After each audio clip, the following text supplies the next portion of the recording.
ಈ ದಿವಸ ದಕ್ಷಿಣ ಕನ್ನಡ ಜಿಲ್ಲಾ ಗೃಹ ರಕ್ಷಕ ದಳ ಮತ್ತು ದಕ್ಷಿಣ ಕನ್ನಡ ಜಿಲ್ಲಾ ಪೌರ ರಕ್ಷಣಾ ಪಡೆ ಹಾಗೂ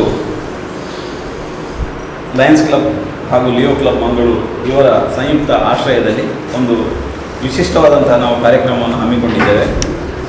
ನವರಾತ್ರಿ ಅಂದರೆ ನಮಗೆಲ್ಲ ಬಹಳ ವಿಶೇಷ. ನವರಾತ್ರಿ ಸಂದರ್ಭಗಳಲ್ಲಿ ನಾವು ದುರ್ಗೆಯನ್ನು ಆರಾಧಿಸ್ತೇವೆ. ನಾವು ದುರ್ಗೆಯನ್ನು ಮಹಿಳೆಯರಲ್ಲಿ ಕಾಣ್ತೇವೆ. ಬರೀ ದುರ್ಗೆಯನ್ನು ಆರಾಧಿಸುವುದರ ಜೊತೆಗೆ ನಮ್ಮ ಮಹಿಳೆಯರಲ್ಲಿ ನಾವು ತಾಯಿಯಾಗಿ, ತಂಗಿಯಾಗಿ, ಅಕ್ಕನಾಗಿ, ಹೆಂಡತಿಯಾಗಿ, ಅಮ್ಮನಾಗಿ, ನಾದಿನಿಯಾಗಿ ಬೇರೆ ಬೇರೆ ರೂಪಗಳಲ್ಲಿ ನಮ್ಮನ್ನು, ಸಮಾಜವನ್ನು ಮತ್ತು ಕುಟುಂಬವನ್ನು ಸಲಹುತ್ತಾರೆ. ಈ ಹಿನ್ನೆಲೆಯಲ್ಲಿ ಗೃಹರಕ್ಷಕ ಇಲಾಖೆಯಲ್ಲಿ ಸಹ ಭಾಳಷ್ಟು ಗೃಹರಕ್ಷಕಿಯರು, ಸುಮಾರು 230 ಗೃಹರಕ್ಷಕಿಯರು, 1000 ಸಂಖ್ಯೆಯಲ್ಲಿ ಮಹಿಳಾ ಗೃಹರಕ್ಷಕಿಯರು ಇದ್ದಾರೆ. ಸೊ ಕಳೆದ 2 ವರ್ಷಗಳಿಂದ ನಾವು ಈ ಸಂದರ್ಭಗಳಲ್ಲಿ, ನವರಾತ್ರಿ ಸಂದರ್ಭದಲ್ಲಿ 9 ಮಹಿಳಾ ಗೃಹರಕ್ಷಕಿಯರನ್ನು, ಅವರು ಬೇರೆ ಬೇರೆ ಉದ್ಯೋಗದಲ್ಲಿರ್ತಾರೆ, ಅವರು ಮಾಡುವ ಕೆಲಸದ ಜೊತೆಗೆ ಸಮಾಜದ ಸೇವೆಯನ್ನು ಸಹ ಮಾಡ್ತಾ ಇದ್ದಾರೆ. ಈ ಹಿನ್ನೆಲೆಯಲ್ಲಿ 9 ಗೃಹರಕ್ಷಕಿಯರನ್ನು 9 ಬೇರೆ ಬೇರೆ ಇಲಾಖೆಗಳಲ್ಲಿ, ನಮ್ಮ ಹೋಮ್ ಗಾರ್ಡ್ಸ್ ಅಂದರೆ ಕೇವಲ ಒಂದೇ ಇಲಾಖೆಯಲ್ಲಿ ಕೆಲಸ ಮಾಡೋದಲ್ಲ, ಇಲ್ಲಿ ಮಾತ್ರ ಕೆಲಸ ಮಾಡೋದಲ್ಲ, ಅವರು ಪೊಲೀಸ್ ಇಲಾಖೆಯಲ್ಲಿ, ರೈಲ್ವೆ ಇಲಾಖೆಯಲ್ಲಿ, ಕಾರಾಗೃಹ ಇಲಾಖೆಯಲ್ಲಿ, ಸಾರಿಗೆ ಇಲಾಖೆ, RTO, KSRTC, ವಿಧಿವಿಜ್ಞಾನ, ದೇವಸ್ಥಾನಗಳಲ್ಲಿ ಬಂದೋಬಸ್ತು, NCC ಮತ್ತು ಚುನಾವಣಾ ಕರ್ತವ್ಯ, ಹೀಗೆ ಬೇರೆ ಬೇರೆ ಇಲಾಖೆಗಳಲ್ಲಿ ಬೇರೆ ಬೇರೆ ಕರ್ತವ್ಯಗಳನ್ನು ನಿಭಾಯಿಸ್ತಾರೆ. ಸೊ ಕಾನೂನು ಸುವ್ಯವಸ್ಥೆ ಕಾಪಾಡುವಲ್ಲಿ ನಮ್ಮ ಹೋಮ್ ಗಾರ್ಡ್ಸ್ಗಳಿಗೆ ವಿಶೇಷವಾದಂಥ ಒಂದು ಜವಾಬ್ದಾರಿ ಇರುತ್ತದೆ. ಈ ಹಿನ್ನೆಲೆಯಲ್ಲಿ ನವರಾತ್ರಿಯ ಈ ಶುಭ ಸಂದರ್ಭದಲ್ಲಿ ನಾವು ಮಹಿಳೆಯರನ್ನು ಗುರುತಿಸಿ ಗೌರವಿಸುವ ಕೆಲಸವನ್ನು ಗೃಹರಕ್ಷಕ ಇಲಾಖೆಯನ್ನು ಮಾಡ್ತಾ ಇದ್ದೇವೆ. ಈ ಕಳೆದ ಬಾರಿ ಸಹ ಲಯನ್ಸ್ ಕ್ಲಬ್ ನಮ್ಮ ಜೊತೆ ಕೈ ಜೋಡಿಸಿದ್ದು ಸತೀಶ್ ಅಣ್ಣ ಅವರು ನಮ್ಮ ಜೊತೆ ಇದ್ದರು. ಈ ಬಾರಿ ಸಹ ನಾವು ಮಾಡುವಾಗ ಈ ಕಾರ್ಯಕ್ರಮಕ್ಕೆ ಸಹಕಾರ ನೀಡಬೇಕು ಅಂತ ಹೇಳಿ ನಮ್ಮ ಲಯನ್ ಶೀನಾ ಪೂಜಾರಿ ಅವರ ಹತ್ರ ಕೇಳಿಕೊಂಡಾಗ ತಕ್ಷಣವೇ ಒಪ್ಕೊಂಡ್ರು. ಇದು ಮಾಡಬೇಕಾದಂಥ ಕೆಲಸ, ನಾವು ನಿಮ್ಮ ಜೊತೆ ಇದ್ದೇವೆ ಅಂತ ಹೇಳಿ ಒಪ್ಕೊಂಡು ಇವರು ನಮ್ಮ ಜೊತೆ ಸೇರಿಕೊಂಡಿದ್ದಾರೆ. ಮೊಟ್ಟ ಮೊದಲಾಗಿ ಲಯನ್ಸ್ ಕ್ಲಬ್ಬಿನ ಅಧ್ಯಕ್ಷರಾದಂತಹ, ಲಯನ್ಸ್ ಕ್ಲಬ್ ಮಂಗಳೂರು ಇದರ ಅಧ್ಯಕ್ಷರಾದಂತಹ ಲಯನ್ ಶೀನಾ ಪೂಜಾರಿ ಅವರನ್ನ ಅತ್ಯಂತ ಪ್ರೀತಿಯಿಂದ ನಾನು ಬರಮಾಡ್ತಿದ್ದೇನೆ. ಇನ್ನು ಈ ಕಾರ್ಯಕ್ರಮಕ್ಕೆ ಒಬ್ಬರು ಮುಖ್ಯ ಅತಿಥಿ ನಮಗೆ ಬೇಕು ಅಂತ ಹೇಳಿ ನಾವು ಆಲೋಚನೆ ಮಾಡಿದಾಗ, ಮಹಿಳೆಯಾಗಿ ಅವರು ಸಮಾಜದಲ್ಲಿ ಗುರುತಿಸಿಕೊಂಡಂಥ ಮಹಿಳೆ ನಮಗೆ ಬೇಕು ಅಂತ ಹೇಳಿ ನಾವು ಆಲೋಚನೆ ಮಾಡಿದಾಗ ಬಹಳಷ್ಟು ಮಂದಿ ಇದ್ದಾರೆ. ಅಂದರೆ ನಮಗೆ ಆಪತ್ಬಂಧವರಿಗೆ ಸಿಗುವುದು ಭುವನೇಶ್ವರಿ ಮೇಡಮ್. ನಮ್ಮ ಬಹಳಷ್ಟು ಕಾರ್ಯಕ್ರಮಗಳಿಗೆ ಬಂದಿದ್ದಾರೆ, ನಿಮ್ಮನ್ನು ಹಲವಾರು ಬಾರಿ ನಗಿಸಿದ್ದಾರೆ. ಸೊ ಅವರು ಬಹುಶಃ ನಾನು ಫೋನ್ ಮಾಡಿದಾಗ, ನಿನ್ನೆ ತಾನೇ ಫೋನ್ ಮಾಡಿದೆ ಅವರಿಗೆ, ಅವರು ಬೆಂಗಳೂರಲ್ಲಿದ್ದರು. ಇವತ್ತು ಬೆಳಿಗ್ಗೆ ಬೆಂಗಳೂರಿಂದ ಬಂದು ಪಾಪ ರೆಸ್ಟ್ ತೆಗೆದುಕೊಳ್ಳುವ ಬದಲು ನಮ್ಮ ಜೊತೆ ಸೇರಿಕೊಂಡಿದ್ದಾರೆ. ಸೊ ಅವರ ಎಲ್ಲ ಒತ್ತಡಗಳನ್ನು, ಕೆಲಸದ ಒತ್ತಡಗಳನ್ನು ಹಾಗೂ ವೈಯಕ್ತಿಕ ಸಮಸ್ಯೆಗಳನ್ನು ಬದಿಗಿಟ್ಟು ಇವತ್ತು ನಮ್ಮ ಜೊತೆ ಸೇರಿಕೊಂಡಿದ್ದಾರೆ. ಅವರನ್ನು ಕೂಡ ನಾನು ಒಂದು ತಾಯಿ ಹೃದಯದ ಭುವನೇಶ್ವರಿ ಹೆಗಡೆಯವರು ಇವತ್ತು ನಿಮ್ಮ ಜೊತೆ ನಿಮಗೆ ಸನ್ಮಾನ ಮಾಡಲಿಕ್ಕಿದ್ದಾರೆ. ಅವರನ್ನು ನಾನು ಅತ್ಯಂತ ಪ್ರೀತಿಯಿಂದ ಬಾಯ್ ಮಾಡಿಕೊಳ್ತಾ ಇದ್ದೇನೆ. ಸಾಮಾನ್ಯವಾಗಿ ನಮ್ಮ ಕಾರ್ಯಕ್ರಮಗಳಲ್ಲಿ ಹೋಮ್ ಗಾರ್ಡ್ಸ್ಗಳು ಕನಿಷ್ಠ 45 ಜನ ಇರ್ತಾರೆ. ಈಗ ತಾನೇ ಕೇಳಿದ್ರು ಮೇಡಮ್, ಯಾಕೆ ಬರೀ 9 ಮಂದಿಯನ್ನು ಕರೆದಿದ್ದೀರಾ ಅಂತ ಹೇಳಿ. ಬಹುಶಃ ಇವತ್ತು ನವರಾತ್ರಿ ಹಬ್ಬದ ಸಮಯದಲ್ಲಿ ಕಾನೂನು ಸುವ್ಯವಸ್ಥೆ ಕಾಪಾಡಲಿಕ್ಕೆ ನಮಗೆ ನಮ್ಮ ಹೋಮ್ ಗಾರ್ಡ್ಸ್ಗಳನ್ನು ಕೇಳ್ತಾರೆ. ಮಾನ್ಯ ಪೊಲೀಸ್ ವರಿಷ್ಠಾಧಿಕಾರಿಯವರು 100 ಹಾಗೂ ಪೊಲೀಸ್ ಕಮಿಷನರ್ 150 ಹೋಮ್ ಗಾರ್ಡ್ಗಳನ್ನು ಕೇಳಿದ್ದಾರೆ. ಸೊ ಇವತ್ತು ಬೆಳಿಗ್ಗೆ 8 ಗಂಟೆಗೆ ಎಲ್ಲರೂ ರಿಪೋರ್ಟ್ ಆಗಿದ್ದಾರೆ. ಈ ಕಾರಣದಿಂದ ಅವರು ಕರ್ತವ್ಯದ ಕಾರಣದಿಂದ ಅವರು ಬಂದಿಲ್ಲ, ಇಲ್ಲಾಂದರೆ ಖಂಡಿತವಾಗಿ ಸಹ 50 ಹೋಮ್ ಗಾರ್ಡ್ಸ್ಗಳು ನಮ್ಮಲ್ಲಿ ಇರ್ತಾರೆ ಕಾರ್ಯಕ್ರಮಕ್ಕೆ. ಆದರೆ ಇವರು ಬಹುಶಃ ಸನ್ಮಾನ ಇದೆ ಅಂತೇಳಿ ಇನ್ನೂ ಸನ್ಮಾನ ಮಾಡಿಸ್ಕೊಂಡು ನೇರವಾಗಿ ಅವರು ಕರ್ತವ್ಯಕ್ಕೆ ಹೋಗುವಂಥ ಒಂದು ವ್ಯವಸ್ಥೆ ಇದೆ. ಸೊ ಈ ಕಾರ್ಯಕ್ರಮಕ್ಕೆ ಅತ್ಯಂತ ಶ್ರದ್ಧೆಯಿಂದ, ಪ್ರೀತಿಯಿಂದ ಬಂದಂಥ ಎಲ್ಲ 9 ಗೃಹರಕ್ಷಕಿಯರನ್ನು ನಾನು ಪ್ರೀತಿಯಿಂದ ಬರಮಾಡಿಕೊಳ್ತಾ ಇದ್ದೇನೆ. ಇನ್ನು ನಮ್ಮ ಲಯನ್ಸ್ ಕ್ಲಬ್ಬಿನ first vice president Jayaraj Prakash ಅವರು, ಹಾಗೆಯೇ ಕೋಶಾಧಿಕಾರಿಯಾದಂತಹ ಶಿವರಾಮ್ ರೈ ಅವರು, 3rd ವೈಸ್ ಪ್ರೆಸಿಡೆಂಟ್ ನಮ್ಮ ಹೇಮಕ್ಕ ಅವರು ಬಹಳಷ್ಟು ವರ್ಷಗಳಿಂದ ನಮ್ಮ ಜೊತೆ ಇದ್ದಾರೆ. ಇವರು ಮೂವರನ್ನು ಸಹ ನಾನು ಅತ್ಯಂತ ಪ್ರೀತಿಯಿಂದ ಈ ಸಮಾರಂಭಕ್ಕೆ ಸ್ವಾಗತಿಸ್ತಾ ಇದ್ದೇನೆ. ಹಾಗೆಯೇ ಲಯನ್ಸ್ ಕ್ಲಬ್ಬಿನ ಜಾಯಿಂಟ್ ಸೆಕ್ರೆಟರಿ ದಿನಕರ್ ಅವರು, ಜಾಯಿಂಟ್ ಸೆಕ್ರೆಟರಿ ಅವರು ಇದ್ದಾರೆ, ಜಾಯಿಂಟ್ ಟ್ರೆಷರರ್ ನಾರಾಯಣ ಕೋಟ್ಯಾನ್ ಅವರು ಇದ್ದಾರೆ, ಹಾಗೆ ರಿಚರ್ಡ್ ಲೋಬೋ ಅವರು ನಮ್ಮ ಜೊತೆ ಇದ್ದಾರೆ. ಅವರನ್ನು ನಾನು ಪ್ರೀತಿಯಿಂದ ಬರಮಾಡಿಕೊಳ್ತಾ ಇದ್ದೇನೆ. ನಮ್ಮವರೇ ಆದ ನಮ್ಮ ಆಫೀಸ್ ಕಚೇರಿ ಸಿಬ್ಬಂದಿಯಾದಂತಹ ಶ್ಯಾಮಲಕ್ಕ ಇದ್ದಾರೆ. ಸೊ ಎಲ್ಲ ದೇವಿಯರ ನಡುವೆ ನಾವು ಬಹುಶಃ ಇವತ್ತು ನಾವು ಪುರುಷರು ಸೇರ್ಪಟ್ಟಿದ್ದೇವೆ. ನಾವು ಅಲ್ಪಸಂಖ್ಯಾತರು. ಇವತ್ತು ಮಹಿಳೆಯರದೇ ಕಾರಬಾರ. ಏನಿದ್ರು ನವರಾತ್ರಿ ಸಂದರ್ಭದಲ್ಲಿ ಈ ಮಹಿಳೆ ದೇವಿ ಹಲವಾರು ಅವತಾರಗಳಲ್ಲಿ ಕಾಣಿಸ್ಕೊಳ್ತಾರಂತೆ. ನಾನು ವಾಸ್ತವವನ್ನು ಹೇಳೋದು, ನಮ್ಮ ದೈನಂದಿನ ಜೀವನದಲ್ಲಿ ಅಷ್ಟೇ ನಮ್ಮ ಪತಿ ಇರ್ಬೋದು, ಪತ್ನಿ ಇರ್ಬೋದು, ಅಮ್ಮ ಇರ್ಬೋದು, ತಂಗಿ ಇರ್ಬೋದು, ದುರ್ಗೆಯಾಗಿ, ಚಂಡಿಯಾಗಿ, ಚಾಮುಂಡಿಯಾಗಿ ನಮ್ಮನ್ನು ತಿದ್ದುತ್ತಾರೆ, ನಮ್ಮನ್ನು ಪೋಷಿಸ್ತಾರೆ. ಸೊ ಈ ಹಿನ್ನೆಲೆಯಲ್ಲಿ ನಾನು ಜಾಸ್ತಿ ನಗಿಸ್ಲಿಕ್ಕೆ ಹೋಗೋದಿಲ್ಲ. ಯಾಕೆಂದರೆ ಭುವನೇಶ್ವರಿ ಹೆಗಡೆ ಅವರ ಮುಂದೆ ನಾನು ನಗಿಸ್ಲಿಕ್ಕೆ ಹೋದರೆ ಅದು ಅಭಾಸ ಆಗ್ಬೋದು.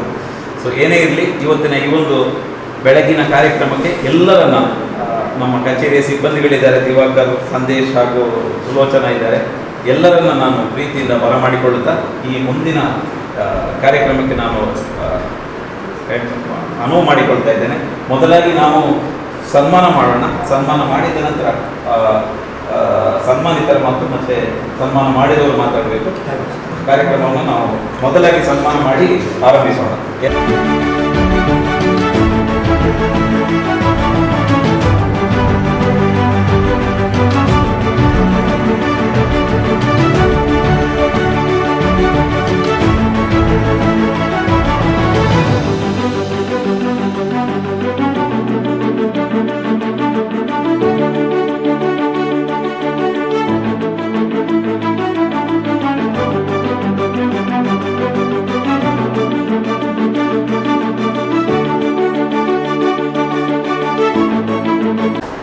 ನಳಿನಿ ಮೆಟಲ್ನ ಸಂಖ್ಯೆ 846 ಇವರು ದಿನಾಂಕ 8/12/2016 ಗೃಹರಕ್ಷಕ ಇಲಾಖೆಗೆ ಸೇರ್ಪಡೆಗೊಂಡು ಕಳೆದ 7 ವರ್ಷಗಳಿಂದ ಉಳ್ಳಾಲ ಘಟಕದಲ್ಲಿ ಗೃಹರಕ್ಷಕರಾಗಿ ನಿಷ್ಕಾಮ ಸೇವೆಯನ್ನು ಸಲ್ಲಿಸುತ್ತಿದ್ದಾರೆ. ಪ್ರಸ್ತುತ ಕೊಣಾಜೆ ಪೊಲೀಸ್ ಠಾಣೆಯಲ್ಲಿ ಕರ್ತವ್ಯ ನಿರ್ವಹಿಸುತ್ತಿದ್ದಾರೆ. ಕೋವಿಡ್-19 ಸಾಂಕ್ರಾಮಿಕ ರೋಗದ ಸಂದರ್ಭದಲ್ಲಿ ಪೊಲೀಸ್ ಠಾಣೆಯಲ್ಲಿ ಕೋವಿಡ್ ವಾರಿಯರ್ ಆಗಿ ಕರ್ತವ್ಯ ನಿರ್ವಹಿಸಿರುತ್ತಾರೆ. ಗೃಹರಕ್ಷಕ ದಳಕ್ಕೆ ಸೇರ್ಪಡೆಗೊಂಡ ನಂತರ ವಿವಿಧ ಇಲಾಖೆಗಳಾದ RTO, SP ಆಫೀಸ್, ರೈಲ್ವೆ ಇಲಾಖೆಗಳಲ್ಲಿ ಕರ್ತವ್ಯ ನಿರ್ವಹಿಸಿರುತ್ತಾರೆ. ಚುನಾವಣಾ ಹಾಗೂ ಬಂದೋಬಸ್ತ್ ಕರ್ತವ್ಯಗಳನ್ನು ಉತ್ತಮವಾಗಿ ನಿರ್ವಹಿಸಿ ಅಧಿಕಾರಿಗಳ ಪ್ರಶಂಸೆಗೆ ಪಾತ್ರರಾಗಿರುತ್ತಾರೆ.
ಮಾಡಿದಂತಹ ಶ್ರೀಮತಿ ಭುವನೇಶ್ವರಿ ಹೆಗಡೆ ಹಾಗೂ ಸನ್ಮಾನ ಸ್ವೀಕರಿಸಿದಂತಹ ಎಲ್ಲ 9 ಗೃಹ ರಕ್ಷಕಿಯರಿಗೆ ಹೃದಯಾಂತರಾಳದ ಅಭಿನಂದನೆಗಳು.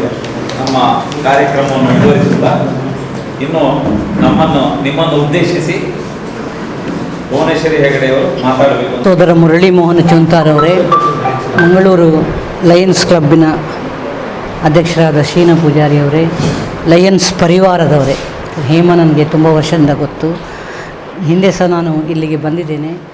ಈ ಎಲ್ಲ ಪರಿವಾರದ ಜೊತೆ ಸೇರಿಕೊಂಡು ನಿಮ್ಮನ್ನು ಈ ನವರಾತ್ರಿ ಸಂದರ್ಭದಲ್ಲಿ ಅಭಿನಂದಿಸುವಂಥ ಒಂದು ಪುಣ್ಯದ ಕೆಲಸ ನನಗೆ ಕೊಟ್ಟಿದ್ದಾರೆ. ಅವ್ರು ಹೇಳಿದ್ದಕ್ಕೆ ನಾನು ಇಲ್ಲ ಅಂತ ಒಂದು ಒಪ್ಪಂದ ಇದೆ. ನಾನು ಹೇಳಿದ್ದಕ್ಕೆ ಅವರು ಇಲ್ಲ ಹೇಳಬಾರ್ದು, ಚುಂತಾರು ಕರೆದಾಗ ನಾನು ಇಲ್ಲ ಹೇಳಬಾರ್ದು ಅಂತ ಒಂದು ಒಪ್ಪಂದ ಇದೆ ನಮ್ಮ ನಡುವೆ. ನನಗೆ ತುಂಬ ಸಹಾಯ ಮಾಡ್ತಾರೆ ಎಲ್ಲ ದೃಷ್ಟಿಯಲ್ಲೂ, ವೈದ್ಯಕೀಯ, ಅರೆವೈದ್ಯಕೀಯ ಎಲ್ಲ ಇದರಲ್ಲಿ.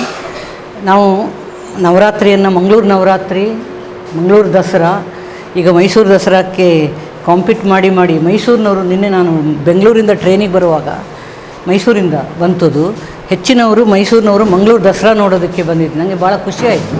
ನಮ್ಮ ದಸರಾ, ಮಂಗಳೂರು ದಸರಾ ಎಲ್ಲ ಮೈಸೂರು ದಸರಾ ನೋಡೋದಕ್ಕೆ ನಾವು ಹೋಗ್ತಾ ಇದ್ವಿ, ಬೇರೆ ಕಡೆಯಿಂದ ಮಂಗಳೂರು ದಸರಾ ನೋಡೋದಕ್ಕೆ ಜನ ಬರ್ತಾಯಿದ್ದಾರೆ ಅನ್ನೋದು ನನಗೆ ಮಂಗಳೂರು ನಿವಾಸಿಯಾಗಿ ತುಂಬ ಸಂತೋಷ ಆಯಿತು, ಅಭಿಮಾನ. ಇಂಥ ಸಂದರ್ಭದಲ್ಲಿ 9 ಜನ ಗೃಹ ರಕ್ಷಕಿಯರನ್ನು ನವದುರ್ಗೆಯರು ಅಂತಲೇ ಭಾವಿಸಿ ನಾವು ಇವತ್ತು ಸನ್ಮಾನ ಮಾಡ್ತಾ ಇರೋದು ಯಥಾ ಯೋಗ್ಯವಾದಂಥ ಕೆಲಸ. ನಾನು ಒಬ್ಬ ಅಧ್ಯಾಪಕ ಇಲ್ಲ, ಕಳೆದ ಸಲ ನಾನು ಬಂದಾಗ ನನ್ನ ವಿದ್ಯಾರ್ಥಿನಿಯರಿದ್ದರು ತುಂಬ ಜನ. ಈ ಸಲ ಅವರೆಲ್ಲ ಪ್ರಮೋಷನ್ನ ಅಥವಾ ಬಿಟ್ಟರೆ ಅವರಿಗೆ ಡ್ಯೂಟಿಲಿದ್ದಾರೆ. ಅದೇ ಇದು ಒಂದು ಮಹಿಳೆಯರ ಪಾಲಿಗೆ ನಾನು ಯಾವಾಗಲೂ ಈ ಪೊಲೀಸ್ ಇಲಾಖೆಯನ್ನು ಆರಿಸ್ಕೊಂಡ ಹುಡುಗರನ್ನು ಸಹ, ನಮ್ಮಲ್ಲಿ ಗಂಡಸರು ಕೂಡ ಹೆಂಗರುಳಿನ ಗಂಡಸಿರ್ತಾರೆ, ಮಹಿಳೆಯರ ಬಗ್ಗೆ ತುಂಬ ಗೌರವ, ಆದರ, ಪ್ರೀತಿ ಇಟ್ಟುಕೊಂಡಂತಹ ಗಂಡಸರನ್ನು ನಾನು ಅವರು ಮಹಿಳೆ ಹಾಗೆ ನನಗೆ ಅವರ ಹೃದಯವಂತಿಕೆಯಿಂದ ಅವರು ಮಹಿಳೆಯರಾಗೆ ನನಗೆ ಗೋಚರಿಸ್ತಾರೆ. ಗಂಡಸರು ಅಂದರೆ ಒಂಥರ ದರ್ಪ, ಹೆಂಗಸರು ಅಂದರೆ ಮೆತ್ತಗೆ, ಇವೆಲ್ಲ ಕಾಲ ಹೋಗಿ ಆಗಿದೆ. ಈಗ ನಾವು ಕೋ ಎಜುಕೇಷನ್ ಕಾಲೇಜಲ್ಲಿ ಪಾಠ ಮಾಡಿ 35 ವರ್ಷ ಪಾಠ ಮಾಡಿದ್ದೇನೆ. ಹುಡುಗರು ಹೆಂಗರುಳಿನ ಹುಡುಗಿಯರಿಗೆ ಸಮನಾದಂಥ ಕೋಮಲವಾದ ಭಾವನೆಯನ್ನು ಹೊಂದಿದಂಥ ಹುಡುಗಿಯರು ಇರ್ತಾರೆ, ಅಷ್ಟೇ ಧಾರ್ಷ್ಟ್ಯವನ್ನು ಪ್ರಕಟಿಸಬಲ್ಲಂಥ ಹುಡುಗಿಯರು ಇರ್ತಾರೆ. ನಿಮ್ಮ ಡ್ಯೂಟಿ ಹೇಗೆ ಅಂದರೆ ಎಷ್ಟು ಬುದ್ಧಿಯನ್ನು ಬಳಸಬೇಕು, ಎಷ್ಟು ಭಾವನೆಯನ್ನು ಬಳಸಬೇಕು. ಯಾಕಂದರೆ ಮಹಿಳೆಯರು ಸಾಮಾನ್ಯವಾಗಿ ಬೇಗ ಪಾಪ ಅಂತ ಅನಿಸ್ಬಿಡೋದು. ನಾನು ಒಂದು ಸಲ ಒಂದು ಪೊಲೀಸ್ ಸ್ಟೇಷನ್ಗೆ ಒಬ್ಬನನ್ನು ಹಿಡಿದು ಕೊಟ್ಟೆ, ಕಂಪ್ಲೇಂಟ್ ಮಾಡಿದೆ. ಏನೋ ಅವನು ದೊಡ್ಡ ಅಪರಾಧನೇ ಮಾಡಿದ್ದ, ಒಂದು ಹುಡುಗಿಗೆ ತುಂಬ ದೊಡ್ಡ ಮೋಸ ಮಾಡಿದ್ದ. ಹಿಡಿದು ಕೊಟ್ಟು ಅವನನ್ನು ಜೈಲಿಗೆ, ಅಲ್ಲಿ ಸ್ಟೇಷನಲ್ಲೇ ಇರೋದು, ಅದೇನು ಜೈಲಲ್ಲ, ಸ್ಟೇಷನ್ನಲ್ಲೇ ಒಳಗಿಡ್ತಾರಲ್ಲ ಲಾಕಪ್, ಅದು ಲಾಕಪ್ಪಲ್ಲೇ ಅವನನ್ನು ಹಾಕಿದ್ದಾರೆ. ರಾತ್ರಿ 11 ಆದರೂ ಅವನನ್ನು ಬಿಡಲಿಲ್ಲ. ನಮ್ಮನ್ನು ನೀವು ಹೋಗಿ ಅಂತ ಹೇಳಿದರು. ನಾನು ಬ್ಯಾಗಲ್ಲಿ ಒಂದು ಬಿಸ್ಕೆಟ್ ಪ್ಯಾಕೆಟು, ಒಂದು ನೀರು ಇಟ್ಕೊಂಡಿದ್ದೆ. ನಾನು ಕಂಪ್ಲೇಂಟ್ ಕೊಟ್ಟು ಹುಡುಗ ಬರುವಾಗ ಅವನಿಗೆ ಆ ಬಿಸ್ಕೆಟು ನೀರು ಕೊಟ್ಟು ಬಂದೆ. ನಾನು ಹೇಳಿದೆ, ನಾನು ಈ ವೃತ್ತಿಗೆ ನಾನು ಫಿಟ್ ಇರಲಿಕ್ಕಿಲ್ಲ ಅಂತ ಅನ್ನಿಸ್ತು. ನಮ್ಮೊಳಗಿರುವಂಥ ಕೋಮಲತೆನೋ ಅಥವಾ ಏನೋ ವಾತ್ಸಲ್ಯ ಏನೋ ನಮಗೆ ಅಡ್ಡ ಬರುವಂಥದ್ದು. ಬಟ್ ನಿಮಗೆ ಬುದ್ಧಿಯನ್ನು ಏಕಕಾಲದಲ್ಲಿ, ಭಾವನೆಯನ್ನು ಏಕಕಾಲದಲ್ಲಿ ಬಳಸ್ಕೊಳ್ಳುವಂಥ ಚಾಲೆಂಜ್ ನಿಮಗೆ ಬರ್ತದೆ. ಆಗ ನೀವು ಹೇಗೆ ಅದನ್ನು ನಿಭಾಯಿಸ್ತೀರಿ, ಬಂದೋಬಸ್ತ್ ಅಂತ ಶಬ್ದ ಇದೆಯಲ್ಲ, ಆ ಬಂದೋಬಸ್ತ್ ಅನ್ನೋ ಶಬ್ದ ನೀವು ಹೇಗೆ ನಿಭಾಯಿಸ್ತೀರಿ ಅನ್ನೋದಕ್ಕೆ ಇಂಥ ಸನ್ಮಾನಗಳು, ಇಂಥ ಗುರುತಿಸುವಿಕೆ ನಿಮಗೆ ಹೆಚ್ಚಿನ ಮಾರಲ್ ಕರೇಜನ್ನು ಕೊಡ್ತದೆ ಅಂತ ನಾವು ಭಾವಿಸಿದ್ದೇನೆ. ನಮ್ಮೆಲ್ಲರ ಪರವಾಗಿ ನಿಮ್ಮ 9 ಜನರನ್ನು ನಾನು ಅತ್ಯಂತ ಅಭಿಮಾನದಿಂದ, ಅತ್ಯಂತ ಪ್ರೀತಿಯಿಂದ ಅಭಿನಂದಿಸೋದಕ್ಕೆ ಬಯಸ್ತೇನೆ. ಏಕೆಂದರೆ ನಿಮ್ಮ ಸೇವೆಯನ್ನು ನಾವು ತಗೊಂಡಿರ್ತೇವೆ, ನಾಗರಿಕರು, ಪೊಲೀಸರ ಸೇವೆ, ನಿಮ್ಮಂಥ ಗೃಹರಕ್ಷಕರ ಸೇವೆ ಇರೋದರಿಂದ. ನೋಡಿ, ನಾನು ಯಾವಾಗಲೂ ಮಂಗಳೂರನ್ನು ಹೊಗಳಿಕೊಳ್ಳೋದು ಅಂದರೆ ನಮ್ಮೂರನ್ನು ಹೊಗಳೋದು ನಮಗೆ ಸಹಜವಾಗಿ. ಆದರೆ ನೀವು ವಿಟ್ಲಪಿಂಡಿಯ ದಿನ ಮಹಿಳೆಯರು ಸಣ್ಣ ಮಕ್ಕಳನ್ನು ಕರ್ಕೊಂಡು ಬಂದು ಒಬ್ಬೊಬ್ಬರೇ ಬರ್ತಾರೆ, ಅವರು ಗುಂಪಲ್ಲಿ ಬರ್ತಾರೆ. 11 ಗಂಟೆ ರಾತ್ರಿಗೆ ಹೋಗ್ತಾರೆ, 12 ಗಂಟೆ ರಾತ್ರಿಗೆ ಹೋಗ್ತಾರೆ. ಎಲ್ಲೂ ಒಂದು ಕರಿಮಿಣಿ ಹರಿದ, ನಾನು ಕದ್ರಿಯಲ್ಲಿರೋದು, ಪ್ರತಿ ವರ್ಷ ಅದನ್ನು ನೋಡ್ತೇನೆ. ಊರಿಂದ ಯಾರಾದರೂ ಒಬ್ಬರನ್ನು ಕರೆಸಿ, ಅಮ್ಮನನ್ನು, ತಂಗಿಯನ್ನು ಕರೆಸಿ ತೋರಿಸ್ತೇನೆ ನಾನು. ಎಲ್ಲೂ ಒಂದು ಎಲ್ಲಾದರೂ ಕ್ವಚಿತ್ತಾಗಿ ಆಗಿರ್ಬೋದು ದಾಖಲೆಗೋಸ್ಕರ. ಬಟ್ ಅದನ್ನು ಈ ಅವಘಡಗಳು ಬೇರೆ ಜಿಲ್ಲೆಗಳಲ್ಲಿ, ಬೇರೆ ಊರಲ್ಲಿ, ನನಗೆ ಮಂಗಳೂರಿನ ಮಹಿಳೆಯರ ಬಗ್ಗೆ ಒಂದು ಸಣ್ಣ ಹೊಟ್ಟೆ ಕಿಚ್ಚಿತ್ತು ಬಂದಾಗ. ಆರಾಮಾಗಿ ಮಗನ ಹಾಕ್ಕೊಂಡು ಓಡಾಡ್ತಾರೆ. ನೀವು ಸಿರ್ಸಿ ಅಂತ ಸಣ್ಣ ಊರಲ್ಲಿ ದಪ್ಪದೊಂದು ಕರಿಮಣಿ ಹಾಕ್ಕೊಂಡು ಒಬ್ಬಳು ಮಹಿಳೆ ಹೋದರೆ ಅದು ಇರೋದಿಲ್ಲ ಮನೆಗೆ ಹೋಗುವಾಗ. ಈಗೀಗ ಜಾಣರಾಗಿದ್ದಾರೆ ಮಹಿಳೆಯರು. ಈ ಸೌತ್ ಕೇಂದ್ರದಲ್ಲಿ ಕಾರ್ ಸ್ಟ್ರೀಟಿನ ಮಹಿಳೆಯರು, ನಾನು ಯಾವಾಗಲೂ ಹೇಳೋದು, ಈ ವೆಂಕಟರಮಣ ಸ್ವಾಮಿಯದೇ ಮೈ ಮೇಲೆ ಎಷ್ಟು ಬಂಗಾರ ಇದೆಯೋ ಅಷ್ಟನ್ನು ಹಾಕಿಕೊಂಡು ಸಾಮಾನ್ಯ ಅಷ್ಟೇ ಹಾಕ್ಕೊಂಡು ಅದೇ ಧೈರ್ಯದಲ್ಲಿ ಓಡಾಡ್ತಾ ಇದ್ದರು. CPK ಅಂತ ಸಣ್ಣ ಚುಟುಕು ಕವಿ ಇದ್ದಾರೆ ಮೈಸೂರಲ್ಲಿ. ಅವರನ್ನೊಮ್ಮೆ ನಾವು ಇಲ್ಲಿ ಬರೋಕ್ಕೆ ಹೇಳಿದ್ವಿ, ಬಂದಿದ್ದರು ಅವರು.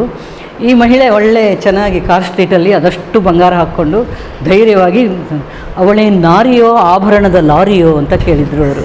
ಅಷ್ಟು ಆಭರಣ ಹಾಕ್ಕೊಂಡು ಓಡಾಡ್ತಾ ಇದ್ದರು. ಇವರು ಈ ಥರ ಹಾಕ್ಕೊಂಡು ನಮ್ಮೂರಲ್ಲಿ ಈ ಸ್ವಾತಂತ್ರ್ಯ ಇಲ್ಲ, ನಮಗೆ ಬೆಂಗಳೂರಲ್ಲೂ ಈ ಸ್ವಾತಂತ್ರ್ಯ ಇಲ್ಲ.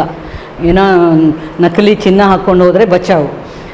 ಅಷ್ಟೊತ್ತಿಗೆ ಒಂದಿನ ನನಗೆ ಸ್ವಲ್ಪ ಸಮಾಧಾನ ಆಗುವಂಥ ಒಂದು ಸುದ್ದಿ ಬಂತು. ಪೊಲೀಸ್ ಬರ್ತಾನೆ, ನೀವೆಲ್ಲ ಓದಿರುವಂಥದ್ದೇ, ಕಲ್ಪನೆ ಅಲ್ಲ, ಕಥೆ ಅಲ್ಲ. ಒಬ್ಬರ ಅಜ್ಜಿ ಅದೇ ಥರ ಬಂಗಾರ ಹಾಕ್ಕೊಂಡು ಹೋಗ್ತಾ ಇರ್ತಾರೆ. ಮುಂದೆ ಕಳ್ತನ ಆಗಿದೆ, ನಮ್ಮನ್ನೆಲ್ಲ ಇಲ್ಲಿ ನೇಮಿಸಿದ್ದಾರೆ, ಆ ಬಂಗಾರನೆಲ್ಲ ತೆಗೆದು ಕಟ್ಕೊಡ್ತೇನೆ, ನೀವು ವೆನಿಟಿ ಬ್ಯಾಗಲ್ಲಿ ಇಡಿ ಅಂತ ಹೇಳಿ ಅವರು, ಆ ಪೊಲೀಸ್ ವೇಷದಲ್ಲಿದ್ದವ ಅದನ್ನು ಕಟ್ಟಿ ಅಜ್ಜಿಗೆ ಅವರ ವೆನಿಟಿ ಬ್ಯಾಗಲ್ಲಿ ಹಾಕಿ ಕೊಡ್ತಾರೆ. ಮನೆಗೆ ಅಜ್ಜಿ ಆಭರಣ ಎಲ್ಲ ತೆಗೆದು ಬ್ಯಾಗಲ್ಲಿ ಹಾಕ್ಕೊಂಡಿದ್ದೇನೆ ಅಂತ ಭಾವಿಸಿದ ಅಜ್ಜಿ ಮನೆಗೆ ಹೋದಾಗ ಮಗ ಕೇಳ್ತಾನೆ, ಎಲ್ಲೋಯ್ತು ಎಲ್ಲ ಸರ? ಎಲ್ಲ ಒಬ್ಬ ಪೊಲೀಸ್ ಬಂದು ನನಗೆ ಉಪಕಾರ ಮಾಡಿದ, ಅಲ್ಲಿ ಇದು ಜೈಲ್ ರೋಡಲ್ಲಿ ಆದಿದ್ದು, ಅಲ್ಲಿ ಕಳ್ತನ ಆಗಿದೆಯಂತೆ, ಎಲ್ಲ ಕಿತ್ಕೊಂಡು ಹೋಗಿದ್ದಾರೆ, ಅದಕ್ಕೆ ನೀವು ಹೀಗೆ ಹಾಕ್ಕೊಂಡು ಹೋಗಬಾರ್ದು ಅಂತ ಕಟ್ಟಿ ಕೊಟ್ಟಿದ್ದಾನೆ ಅಂತ ಹೀಗೆ ಕಟ್ಟು ಬಿಚ್ಚಿದಾಗ ಬರೀ ಕಾಗದ. ನಾನು ಈ ಬುದ್ಧಿವಂತರ ಜಿಲ್ಲೆ ಮಹಿಳೆಯರಿಗೆ ಒಂದು ಪಾಠ ಆಯಿತು ಅಂತ ಸಣ್ಣದಾಗಿ ಹೊಟ್ಟೆ ಕಿಚ್ಚಿತ್ತಲ್ಲ ಒಂಚೂರು, ಆದರೆ ಪಾಪ ಅಜ್ಜಿ ಆಗಿದ್ದರಿಂದ ಕಳ್ಕೊಂಡ್ರು ಅಂತ ಅನ್ನಿಸ್ತು. ಆದರೆ ಈ ಘಟನೆಗಳು ಮತ್ತೆ ಮತ್ತೆ ಮತ್ತೆ ಉಡುಪಿಯಲ್ಲಾಯಿತು, ಮುಲ್ಕಿಯಲ್ಲಾಯಿತು. ಓದೋದಿಲ್ವ ಪೇಪರು ಅಥವಾ ಏನೋ ಒಂದು ಜಾಗೃತಿಯನ್ನು ಮೂಡಿಸಬೇಕಾಗಿದ್ದು. ನೀವು ನಿಮ್ಮ ಬಂದೋಬಸ್ತಿನ ಜೊತೆಗೆ ಮಹಿಳೆಯರೆಲ್ಲರೂ ತುಂಬ ಬಂಗಾರ ಹಾಕ್ಕೊಂಡ್ರೆ ಕರೆದು ಹೇಳಿ, ನೀವು ಕಳ್ಕೊತೀನಿ ಇದನ್ನು ಅಂತ. ಆ ಥರದ ಘಟನೆಗಳನ್ನು ಬದಲಾವಣೆಗಳನ್ನು ನಾನು 35 ವರ್ಷದಿಂದ ಮಂಗಳೂರಲ್ಲಿದ್ದೇನೆ. ಈ ಊರು ನನ್ನದಲ್ಲದಿದ್ದರೂ ನನ್ನದೇ ಆದ ಊರನ್ನು ನಾನು ಮಾಡಿಕೊಂಡಿದ್ದೇನೆ.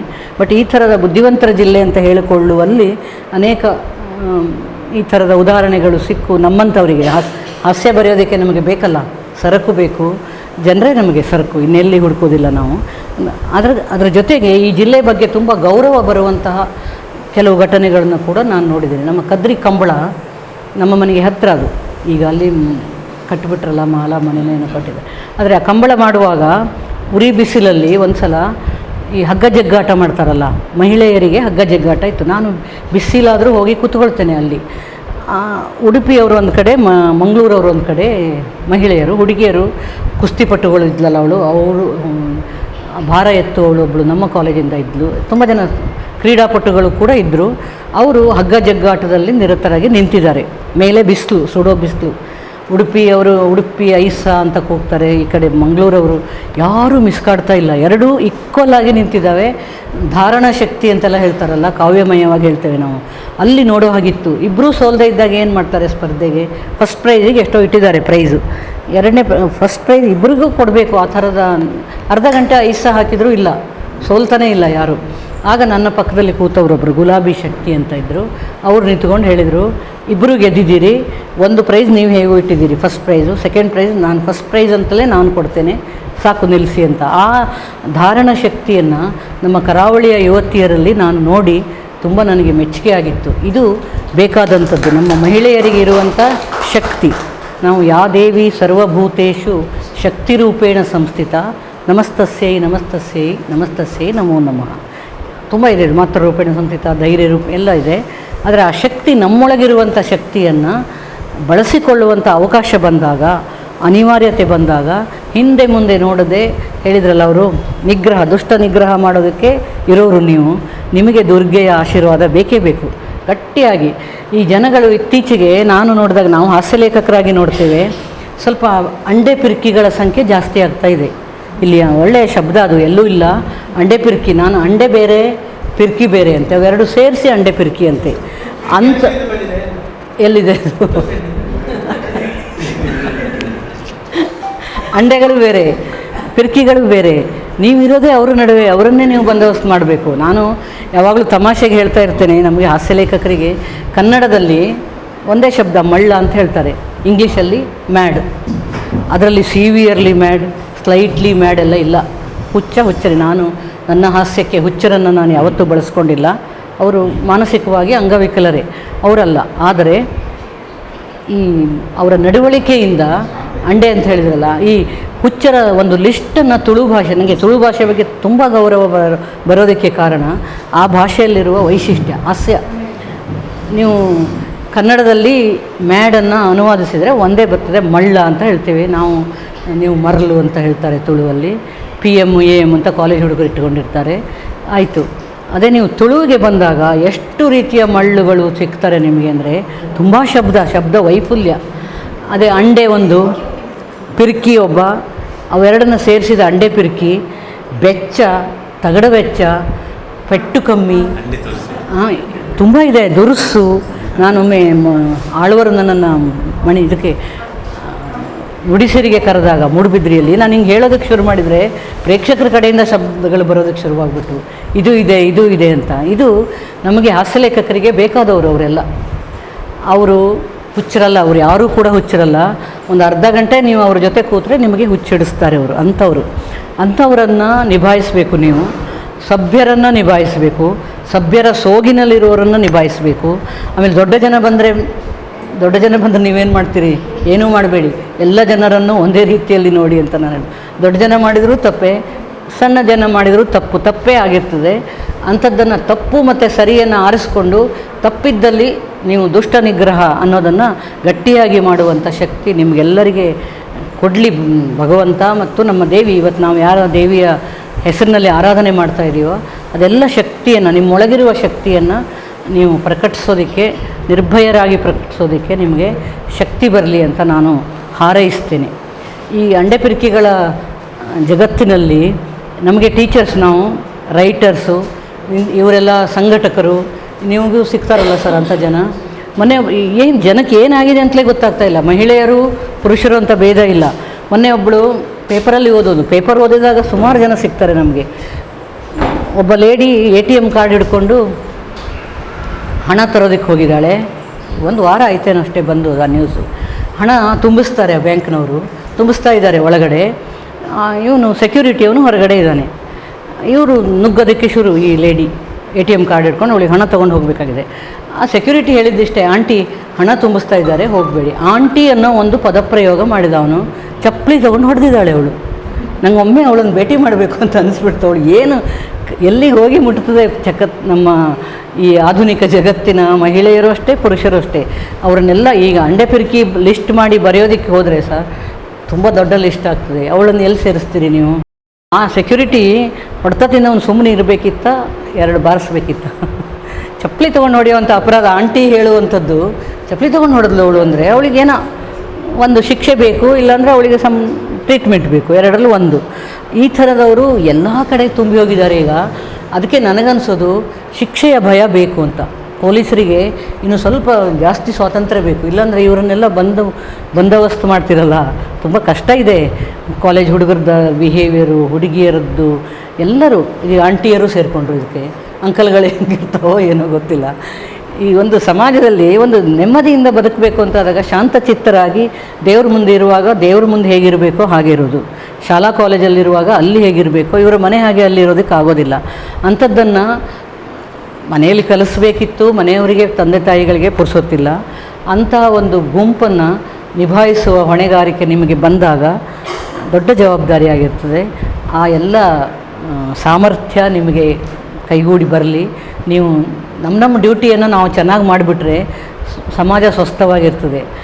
ನನ್ನದಲ್ಲದ ಡ್ಯೂಟಿಯನ್ನು ನಾನು ಮೂಗು ತೋರಿಸೋದಕ್ಕೆ ಹೋದರೆ, ಇನ್ನೇನೋ ಒಂದು ಮಾಡೋದಕ್ಕೆ ಹೋದರೆ ಅಲ್ಲಿ ಶುರುವಾಗ್ತದೆ. ಆಗ ಪೊಲೀಸರು ಬೇಕಾಗ್ತದೆ. ನಾವು ಈಗ ಇಂಗ್ಲೀಷ್ ಭಾಷೆ, ನಾನು ತುಂಬ ಸ್ವಾರಸ್ಯಕರವಾದ ಘಟನೆ ನೋಡಿದ್ದೀನಿ. ಇಲ್ಲಿ ಯಾವುದು ಬರ್ಕೆ ಸ್ಟೇಷನ್, ಅಲ್ಲಿ ಒಂದು ಸಲ ಆಯಿತು. ಅವನು ಇಂಗ್ಲೀಷೇ ಮಾತಾಡೋದು, ಕನ್ನಡ ಮಾತಾಡೋದಿಲ್ಲ, ತುಳುವೇ ಮಾತಾಡೋದಿಲ್ಲ. ಅಪರಾಧಿ ಅವನು, ಏನೋ ಕದ್ದು ಸಿಕ್ಕಾಕ್ಕೊಂಡಿದ್ದಾನೆ.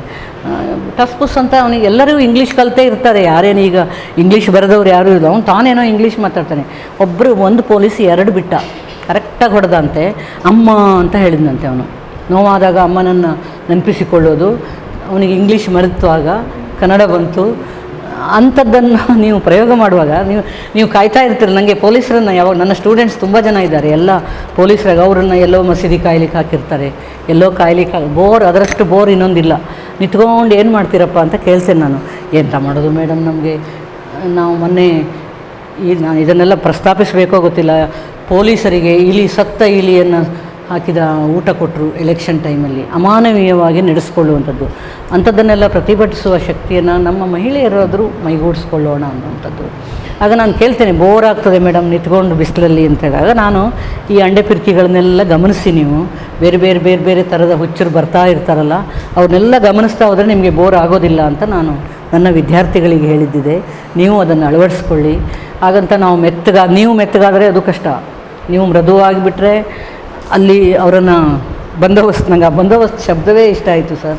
ಅವರಿಗೆ ಬಾರಿಸುವಲ್ಲಿ ಬಾರಿಸೋದು ಏನು ಮುಲಾಜಿಲ್ಲದೆ ಬಾರಿಸ್ಬೇಕಾಗ್ತದೆ. ಆಂಟಿ ಅಂದರೆ ನಾವು ಚಪ್ಪಲಿ ತಗೊಂಡ್ರೆ ನೀವು ಒಂದು ಲಾಠಿ ತಗೊಳ್ಳಿ ಕೈಗೆ. ನನಗೆ ವಿಚಿತ್ರ ಅದೇ, ಮಾನಸಿಕವಾಗಿ ನಾವು ಏನಾಗ್ತಾ ಇದ್ದೀವಿ ಅನ್ನೋದೇ ಅರ್ಥ ಆಗೋದಿಲ್ಲ. ಕಮ್ಯುನಿಸ್ಟ್ ರಾಷ್ಟ್ರಗಳಲ್ಲಿ ದೇವಸ್ಥಾನಗಳು ಇಲ್ಲ, ಅದರ ಬದಲು ಗಲ್ಲಿಗೆ ಮಾನಸಿಕ ಚಿಕಿತ್ಸೆ ಕೊಡುವಂಥ ಮನಃಶಾಸ್ತ್ರಜ್ಞರಿದ್ದಾರಂತೆ, ಡಾಕ್ಟರ್ಸು. ನಮಗೆ ದೇವರು ಮನಸ್ಸಿಗೆ ಒಂದು ಶಕ್ತಿಯನ್ನು, ನಾವು ಯಾಕೆ ನವರಾತ್ರಿಯಲ್ಲಿ ಇವರು ಇದನ್ನು ಯಾವಾಗ ಬೇರೆ ದಿನ ಯಾವಾಗಾದರೂ ನಿಮಗೆ ಸನ್ಮಾನ ಮಾಡ್ಬೋದಿತ್ತು, ಆದರೆ ತುಂಬ ಸೂಕ್ತವಾದಂಥ ಕೆಲಸ ಮಾಡ್ತಾಯಿದ್ದೀರಿ. ನವರಾತ್ರಿಯಲ್ಲಿ ನವದುರ್ಗೆಯರನ್ನು ಸ್ಮರಿಸಿಕೊಂಡು 9 ಮಹಿಳೆಯರನ್ನು ಸಾಂಕೇತಿಕವಾಗಿ, ನೀವೆಲ್ಲರೂ ಅರ್ಹರೇ, ಸನ್ಮಾನಕ್ಕೆ ಅರ್ಹರಾದವರೇ ಇದ್ದೀರಿ ನೀವೆಲ್ಲರೂ, 9 ಜನರನ್ನು ಸಾಂಕೇತಿಕವಾಗಿ ಗೌರವಿಸಿದ್ದಾರೆ. ಇದು ನಮ್ಮ ಮಹಿಳೆಯರನ್ನು ಗೌರವದಿಂದ ನೋಡುವಂತಹ ಒಂದು ಪರಿಪಾಠವನ್ನು ನಿಮ್ಮ ಇಲ್ಲಿ ಮಾತ್ರ ಆಗ್ತಾ ಇರುವಂಥದ್ದಲ್ಲ, ಇದು ಗೃಹ ರಕ್ಷಕ ಇಲಾಖೆ, ಅದಕ್ಕೂ ಕೂಡ ನಾನು ಅಭಿನಂದನೆಗಳನ್ನ ಸಲ್ಲಿಸಿ, ನಾನು ಹೆಚ್ಚು ಮಾತಾಡೋದಿಲ್ಲ ಸರ್, ಅವರೆಲ್ಲ ಡ್ಯೂಟಿಗೆ ಹೋಗೋರಿದ್ದಾರೆ. ಮತ್ತು ನಿಮ್ಮ ಡ್ಯೂಟಿಗಳಲ್ಲಿ ನೀವು ಖುಷಿ ಕಾಣಿ ಅಂತ. ನಾವು ಮಾಡ್ತಾ ಇರೋ ಕೆಲಸವನ್ನು ಸಂತೋಷದಿಂದ ಮಾಡಿದಾಗ ನಮಗದು ಕಷ್ಟ ಆಗೋದಿಲ್ಲ. ನಮ್ಮ ಸಮಸ್ಯೆಗಳು ಗಂಡನನ್ನು VRS ಇಲ್ಲ, ನಮಗೆ 90% ಗಂಡಂದರಿಂದ VRS ಪಡೆಯೋದಕ್ಕೆ ಆಗೋದಿಲ್ಲ. ನಮ್ಮ ವೃತ್ತಿಗಳನ್ನು ನಾವು VRS ತಗೊಳ್ಬೋದು, ಆದರೆ ಗಂಡಂದರಿಂದ ಸ್ವಲ್ಪ ತಮಾಷೆಯಾಗಿ ನೋಡೋದನ್ನು ಕಲ್ತ್ಕೊಂಡ್ರೆ ಅಲ್ಲಿ ಮನೆಯಲ್ಲಿ ಹುಟ್ಟುಕೊಳ್ಳುವ ಕೆಲವು ಒತ್ತಡಗಳನ್ನು ನಾವು ನಿಭಾಯಿಸೋದಕ್ಕೆ ಸಾಧ್ಯ ಇದೆ. ನಾನು ಮೊನ್ನೆ ಇಲ್ಲೊಂದು ಈ ಸಣ್ಣ ಉದ್ದಿಮೆಗಳ ಇಲಾಖೆ ನನ್ನನ್ನು ಭಾಷಣಕ್ಕೆ ಕರ್ಕೊಂಡೋಗಿದ್ದರು, ARDಲೇ ಇದೆ ಅದರ ಆಫೀಸು. ಆಗ ನಾನು ಮಹಿಳೆಯರೇ ಇದ್ದರು, ನಮಗೆ ಮನೆಯಲ್ಲೆಲ್ಲ ತುಂಬ ಒತ್ತಡ ಇದೆ ಅಂತ. ಒತ್ತಡ ಇದ್ದರೆ ಗಂಡ ಕಾರಣ ಆದರೆ ಗಂಡನನ್ನೇ ತಮಾಷೆ ಮಾಡಿ, ನೀವು ಮಕ್ಕಳು ಅದಕ್ಕೆ ಕಾರಣ ಆದರೆ ಮಕ್ಕಳನ್ನೇ ತಮಾಷೆ ಮಾಡಿ ಅಂತ ಹೇಳಿದ್ದೆ. ಒಬ್ಬಳು ಲೇಡಿ ಕಷ್ಟ ಬಂದಾಗ, ಆತಂಕ ಆದಾಗ, ಏನೋ ಭಯ ಆದಾಗ ವೆನಿಟಿ ಬ್ಯಾಗಿಂದ ಗಂಡನ ಫೋಟೋ ತೆಗೆದು ನೋಡೋದಂತೆ. ಎಲ್ಲರೂ ಏನ್ರಿ ಗ್ರಹ ಇವಳಿ ಅಂತ ದೇವತೆ, ಗಂಡನ ಫೋಟೋ ಆಗಾಗ ನೋಡಿ ಧೈರ್ಯ ತುಂಬಿಕೋತಾಳೆ, ಒಳ್ಳೆಯ ಇವಳು ಗರತಿ ಅಂತೆಲ್ಲ ಅವರು ಮಾತಾಡ್ಕೊಂಡಂತೆ. ಆಮೇಲೆ ವಿಚಾರಿಸಲಿಕ್ಕೆ ಹೋದರೆ ಅವಳಿಗಂತೆ ಕಷ್ಟ ಬಂದಾಗ ಈ ಫೋಟೋ ನೋಡಿದಾಗ, ಇವನನ್ನು ಕಟ್ಟಿಕೊಂಡೇ ನಾನು ಬದುಕಿದ್ದೇನೆ, ಈ ಕಷ್ಟಕ್ಕೆ ನಾನು ಹೆದರಲಿಲ್ಲ, ಇದೆಂಥ ಕಷ್ಟ ಅಂತ ಅವಳಿಗೆ ಧೈರ್ಯ ಬರೋದಂತೆ. ಗಂಡ ಧೈರ್ಯ ತುಂಬುವ ರೀತಿ ಅದು. ಹೀಗೆ ಇಂಥ ತಮಾಷೆಗಳನ್ನು ನಮ್ಮ ಬದುಕಿನಲ್ಲಿ ನಾವು ಅಳವಡಿಸ್ಕೊಳ್ಳೋದ್ರಿಂದ ಮನೆಯಲ್ಲಿ ಒತ್ತಡ, ಆಫೀಸಲ್ಲಿ ಒತ್ತಡ, ಮೇಲಧಿಕಾರಿ ಒತ್ತಡ ಎಲ್ಲ ಇರ್ತದೆ. ನಮ್ಮ ಮೂಲವನ್ನು ಅಲುಗಾಡಲಿಕ್ಕೆ ನಾವು ಕೊಡದೇ ಇದ್ದರೆ ನಕ್ಕೊಂಡು ನಮ್ಮ ಕೆಲಸ ನಾವು ಮಾಡ್ಕೊಳ್ಳೋದಕ್ಕೆ ಸಾಧ್ಯ. ಇದನ್ನು ನಾನು ಅನೇಕ ಪ್ರಯೋಗಗಳ ಮೂಲಕ ಮಾಡಿದೆ. ನಮ್ಮನ್ನು ಕಂಗೆಡಿಸುವಂತಹ ಕಾಯಿಲೆಗಳು ಬರ್ಬೋದು, ನಮ್ಮನ್ನು ಕಂಗೆಡಿಸುವಂಥ ಬಾಸ್ ಬಂದು ಕೂತ್ಕೊಳ್ಬೋದು.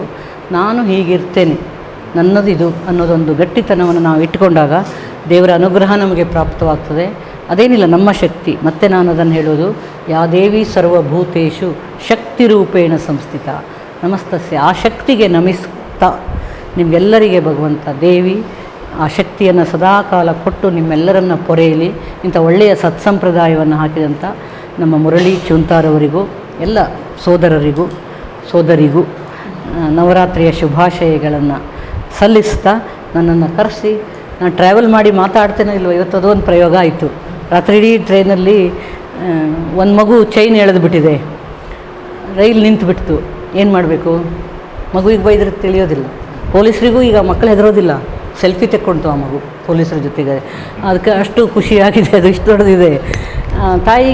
ತಾಯಿ ಕಂಟ್ರೋಲ್ ಮೀರಿದ್ದು. ಕೆಲವು ಸಲ ಏನೂ ಮಾಡಲಿಕ್ಕಾಗದೇ ಇದ್ದಂಥದ್ದು, 1 ನಿಮಿಷ ನಿಂತಿತ್ತು ಟ್ರೈನು, ಏನು ಆಗೋದಿಲ್ಲ ಅಂತ. ಆದರೆ ಕೆಲವರು ನರ್ಸಿಲ್ಲ ಅಂತೆಲ್ಲ ಬೈತಾ ಇದ್ದರು, ಗೊಣಗಾಡೋದು. ಈ ಗೊಣಗಾಡೋ ಕಾಯಿಲೆಗೆ ಔಷಧಿ ಇಲ್ಲ. ಎಲ್ಲಾದರೂ ನಿಮ್ಮ ಲಾಠಿ ಬೇಕಾದರೆ ಲಾಠಿಯನ್ನು ಎತ್ತಿಟ್ಟುಕೊಳ್ಳಿ. ನಿಮಗೆಲ್ಲ ದೇವರು ಒಳ್ಳೇದು ಮಾಡಲಿ ಅಂತ ಹಾರೈಸಿ ನಾನು ಮಾತಾಡ್ತೀನಿ.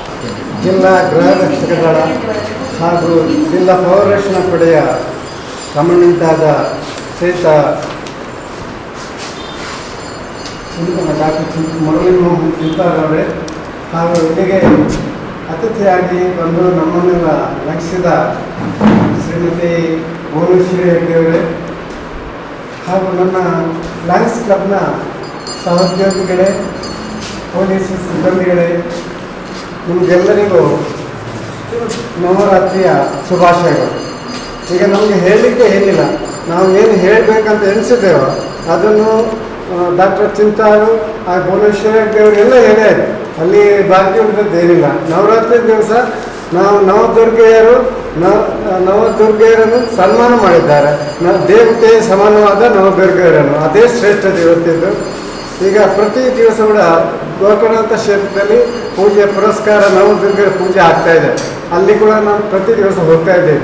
ಅಂತಹ ಸಂದರ್ಭದಲ್ಲಿ ಆ ನವದುರ್ಗೆಯರ ಆಶೀರ್ವಾದ ಇವತ್ತು ಸನ್ಮಾನಗೊಂಡ ಈ ನವದುರ್ಗೆಗೆ ಇರಲಿ. ಅವರು ಮುಂದಿನ ಜೀವನದಲ್ಲಿ ಒಳ್ಳೆಯ ಪ್ರಜೆಯಾಗಿ ಬಾಳಲಿ ಅಂತ ನಮ್ಮದು ಆಶಯ. ಅಂದರೆ ಈ ನವದುರ್ಗೆಯರು ಯಾಕೆ ಸನ್ಮಾನ ಮಾಡಿದ್ದಾರೆ ಅಂತ ನೀವು ತಿಳ್ಕೊಬೇಕು. ನೀವು ನಿಮ್ಮ ಮುಂದಿನ ಜೀವನದಲ್ಲಿ ಇನ್ನೂ ಇಂಪ್ರೂವ್ಮೆಂಟ್ ತರಬೇಕು. ಆ ಉದ್ದೇಶ ನಿಮ್ಗೆ ಸನ್ಮಾನ ಮಾಡಿದಂದ್ರೆ ಧರ್ಮಕ್ಕೆ ಸನ್ಮಾನ ಮಾಡಿದಲ್ಲ, ನಿಮ್ಮ ಪ್ರೆಸೆಂಟ್ ಸ್ಟೇಟಸ್ ನೋಡಿ ನಿಮ್ಮನ್ನು ಸನ್ಮಾನ ಮಾಡಿದ್ದಾರೆ. ನಿಮಗೆ ರೆಸ್ಪಾನ್ಸಿಬಿಲಿಟಿ ಜಾಸ್ತಿ ಆಗ್ತದೆ. ಮುಂದೆ ಕೂಡ ಒಳ್ಳೆಯ ರೀತಿಯ ಪೊಲೀಸ್ ಸಿಬ್ಬಂದಿಯಾಗಿ ಅದರ ಮೇಲೆ ಪೋಸ್ಟ್ ಆಗಿ ಒಳ್ಳೆಯ ರೀತಿಯಲ್ಲಿ ನೀವು ಬದುಕಬೇಕು ಅನ್ನೋ ಉದ್ದೇಶದಿಂದ ನಮ್ಮ ಕಮಾಂಡೆಂಟ್ ಅವರು ನಿಮ್ಮನ್ನೆಲ್ಲ ಕರೆಸಿ ಆಶೀರ್ವಾದ ಕೊಟ್ಟು ನಿಮ್ಮನ್ನು ಸತ್ಕಾರ ಮಾಡಿದ್ದಾರೆ. ಆ ಸತ್ಕಾರದ ಬೆಲೆ ನೀವು ಕೊಡುವಂಥದ್ದು. ಮುಂದಿನ ಜೀವನದಲ್ಲಿ ನೀವು ಕೂಡ ಮೇಲೆ ಮೇಲೆ ಎತ್ತರಕ್ಕೆ ನಿಮ್ಮ ಕೆಲಸದಲ್ಲಿ ಹೋಗಿ ದೇವರು ಆ ಹೋಗುವಂತೆ ನಿಮಗೆಲ್ಲರೂ ಅನುಗ್ರಹಿಸಲಿ. ಆ ಪರಮಾತ್ಮ ನವದುರ್ಗೆಯರು ಯಾವ ರೀತಿ ನಮ್ಮನ್ನೆಲ್ಲ ಸರಕದ ಅದೇ ರೀತಿ ನಿಮ್ಮನ್ನು ಕೂಡ ಆಯುರಾರೋಗ್ಯ ಅಭಿವೃದ್ಧಿ ಸಂಪತ್ತನ್ನು ಕೊಟ್ಟು ಈ ಮುಂದಿನ ಜೀವನ ಸುಖಮಯವಾಗಲಿ ಎಂದು ಹಾರೈಸಿ ನನ್ನ 2 ಭಾಷಣವನ್ನು ಮುಗಿಸ್ತೇನೆ. ಜೈ ಹಿಂದ್. ಈ ಒಂದು ಸನ್ಮಾನ ಕಾರ್ಯಕ್ರಮಕ್ಕೆ ಬಂದು ನಮಗೆ ಸಹಕಾರ ನೀಡಿದಂತಹ ಶ್ರೀ ಲಯನ್ಸ್ ಕ್ಲಬ್ ಮಂಗಳೂರು ಇದರ ಅಧ್ಯಕ್ಷರಾದಂತಹ ಶ್ರೀ ಶೀನಾ ಪೂಜಾರಿ ಅವರಿಗೆ ನಾನು ಧನ್ಯವಾದಗಳನ್ನು ಅರ್ಪಿಸ್ತೇನೆ. ಹಾಸಲ್ಲಿ ಲೇಖಕಿಯರು ಆದಂತಹ ಶ್ರೀ ಭುವನೇಶ್ವರಿ ಹೆಗ್ಡೆ ಅವರಿಗೆ ನಮ್ಮ ಇಲಾಖೆಯ ಪರವಾಗಿ, ಲಯನ್ಸ್ ಕ್ಲಬ್ ಪರವಾಗಿ ಆತ್ಮೀಯ ಅಭಿನಂದನೆಗಳು. ಒಂದು ಕ್ಲಬ್ ಮಂಗಳೂರು ಇದರ ಎಲ್ಲ ಬಂಧುಗಳು ನಮ್ಮ ಜೊತೆ ಇದ್ದಾರೆ. ಹೇಮಕ್ಕ ಇದ್ದಾರೆ, ಶಿವರಾಮುಲಿ ಅವರಿದ್ದಾರೆ, ಜಯರಾಜ್ ಪ್ರಕಾಶ್ ಅವರಿದ್ದಾರೆ, ಕೋಟ್ಯಾಂಬು, ರಿಚರ್ಡ್ ಲೋಬೋ ಅವರಿದ್ದಾರೆ. ಎಲ್ಲರಿಗೂ ನಾನು ಒಂದೇ ಮಾತಿನಲ್ಲಿ ನಿಮ್ಮ ಸಹಕಾರ ನಮಗೆ ಮುಂದೆಯೂ ಇದೇ ರೀತಿ ಇರಲಿ ಅಂತ ಹೇಳಿ ನಾನು ಎಲ್ಲರನ್ನ ಮನದಾಳದಿಂದ ಅಭಿನಂದಿಸ್ತೇನೆ. ತಮ್ಮ ಕೆಲಸದ ಒತ್ತಡದ ನಡುವೆ ಬಂದು ನಮ್ಮ ಜೊತೆ ಸೇರಿಕೊಂಡ ಎಲ್ಲ 9 ಮಹಿಳಾ ಗೃಹ ರಕ್ಷಕಿಯರಿಗೆ ನಾನು ಅಭಿನಂದಿಸುತ್ತೇನೆ. ನಿಮ್ಮ ಈ ಸನ್ಮಾನದಿಂದ ನಿಮ್ಮ ರೆಸ್ಪಾನ್ಸಿಬಿಲಿಟಿ, ಜವಾಬ್ದಾರಿ ಜಾಸ್ತಿ ಆಗಿದೆ. ಈಗ ತಾನೇ ಶೀನಾ ಪೂಜಾರಿ ಅವರು ಹೇಳಿದರು, ನೀವು ಮಾಡುವ ಕೆಲಸದಲ್ಲಿ ಮತ್ತಷ್ಟು ಮುತುವರ್ಜಿಯಿಂದ ಮತ್ತಷ್ಟು ಆಸಕ್ತಿಯಿಂದ ಕೆಲಸ ಮಾಡಿ ನಮ್ಮ ಇಲಾಖೆಯ ಗೌರವವನ್ನು ಹೆಚ್ಚಿಸುವ ಕೆಲಸವನ್ನು ಮಾಡಿ ಅಂತ ಹೇಳಿ ನಾನು ಒಬ್ಬ ಸಮಾದೇಶದ ನೆಲೆಯಲ್ಲಿ ನಾನು ನಿಮಗೆ ಕರೆ ನೀಡುತ್ತೇನೆ. ನಿಷ್ಕಾಮ ಸೇವೆಯ ಪರಮ ಗುರಿ ಎನ್ನುವ ಉದ್ದೇಶದಿಂದ ಕೆಲಸ ಮಾಡುವ ನಿಮಗೆ ಭಗವಂತ ಇನ್ನಷ್ಟು ಆರೋಗ್ಯ, ಆಯುಷು ಮತ್ತು ಅಭಿವೃದ್ಧಿ ಸಂಪತ್ತನ್ನು ನೀಡಲಿ ಅಂತ ಹೇಳಿ ನವದುರ್ಗೆಯರಲ್ಲಿ ನಾನು ಪ್ರಾರ್ಥಿಸುತ್ತಾ ನಿಮಗೆಲ್ಲ ಅಭಿನಂದನೆ ಸಲ್ಲಿಸುತ್ತೇನೆ. ಅದೇ ರೀತಿ ಪತ್ರಿಕಾ ಬಂಧು ಆಸಿಫ್ ಅವರು ನಮ್ಮ ಜೊತೆ ಇದ್ದಾರೆ, ಅವರಿಗೂ ಸಹ ಧನ್ಯವಾದಗಳು. ನಮ್ಮ ಕಚೇರಿಯ ಸಿಬ್ಬಂದಿ ಶ್ಯಾಮಲ, ದಿವಾಕರ್, ಸಂದೇಶ್, ಸುಲೋಚನ ಎಲ್ಲರಿಗೂ ಸಹ ಅಭಿನಂದನೆಗಳು. ಜೈ ಹಿಂದ್.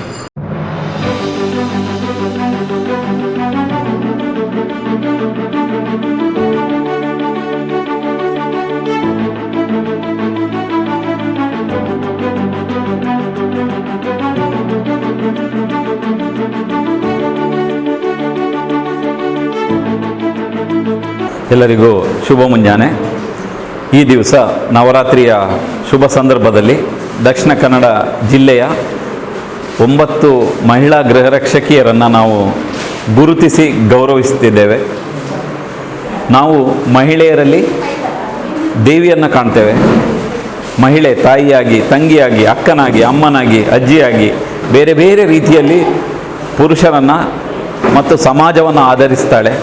ಈ ಹಿನ್ನೆಲೆಯಲ್ಲಿ ನಮ್ಮ ದಕ್ಷಿಣ ಕನ್ನಡ ಜಿಲ್ಲಾ ಗೃಹ ರಕ್ಷಕ ದಳ ಮತ್ತು ಪೌರರಕ್ಷಣಾ ಪಡೆಯ ವತಿಯಿಂದ ನಮ್ಮ ಜಿಲ್ಲೆಯಲ್ಲಿ ಇರುವಂತಹ 235 ಮಹಿಳಾ ಗೃಹ ರಕ್ಷಕಿಯರಲ್ಲಿ 9 ಮಹಿಳೆಯರನ್ನು ಗುರುತಿಸಿ ಇವತ್ತು ಗೌರವಿಸ್ತಾ ಇದ್ದೇವೆ. ಒಂದು ವಿಶೇಷವಾದಂತಹ ಒಂದು ಅನುಭವ, ವಿಶಿಷ್ಟವಾದಂತಹ ಒಂದು ಸಂಪ್ರದಾಯವನ್ನು ಕಳೆದ 3 ವರ್ಷಗಳಿಂದ ನಾವು ನಡೆಸಿಕೊಂಡು ಬಂದಿದ್ದೇವೆ. 9 ವಿವಿಧ ಇಲಾಖೆಗಳಲ್ಲಿ, ಕಾರಾಗೃಹ ಇಲಾಖೆ ಇರ್ಬೋದು, ರೈಲ್ವೆ ಇಲಾಖೆ, ಪೊಲೀಸ್ ಇಲಾಖೆ, ವಿಧಿವಿಜ್ಞಾನ, KSRTC, RTO, ಹಾಗೂ ಬಂದೋಬಸ್ತ್ ಕರ್ತವ್ಯ, ಚುನಾವಣಾ ಕರ್ತವ್ಯ, ಹೀಗೆ ಎಲ್ಲ ಇಲಾಖೆಗಳಲ್ಲಿಯೂ ಕೆಲಸ ಮಾಡುವಂತಹ 9 ವಿವಿಧ ಮಹಿಳೆಯರನ್ನು ನಾವು ಗುರುತಿಸಿ ಗೌರವಿಸುತ್ತಿದ್ದೇವೆ. ನಮ್ಮ ಸಂಸ್ಕೃತಿಯಲ್ಲಿ ನಾವು ಮಹಿಳೆಯರಿಗೆ ಒಂದು ಉನ್ನತವಾದ ಸ್ಥಾನವನ್ನು ಕೊಟ್ಟಿದ್ದೇವೆ. ನಮ್ಮ ಇಲಾಖೆಯಲ್ಲೂ ಬಹಳಷ್ಟು ಮಹಿಳೆಯನ್ನು ನಾವು ಗುರುತಿಸ್ತೇವೆ. ಈ ಹಿನ್ನೆಲೆಯಲ್ಲಿ ಈ ನವರಾತ್ರಿಯ ಶುಭ ಸಂದರ್ಭದಲ್ಲಿ ತಾಯಿ ದುರ್ಗಾದೇವಿಯನ್ನು ನಮಿಸುತ್ತಾ ಎಲ್ಲ ಮಹಿಳಾ ಗೃಹರಕ್ಷಕಿಯರನ್ನು ನಾವು 9 ಗೃಹರಕ್ಷಕಿಯರನ್ನು ಗೌರವಿಸಿದ್ದೇವೆ. ಅವರಿಗೆ ದುರ್ಗಾ ತಾಯಿಯು ಸಕಲ ಸಂಪತ್ತು, ಸೌಕರ್ಯ ಮತ್ತು ಆರೋಗ್ಯವನ್ನು ನೀಡಲಿ ಅಂತೇಳಿ ಹರಸುತ್ತಾ ಮಗದೊಮ್ಮೆ ಎಲ್ಲರಿಗೂ ಧನ್ಯವಾದಗಳು. ಜೈ ಹಿಂದ್.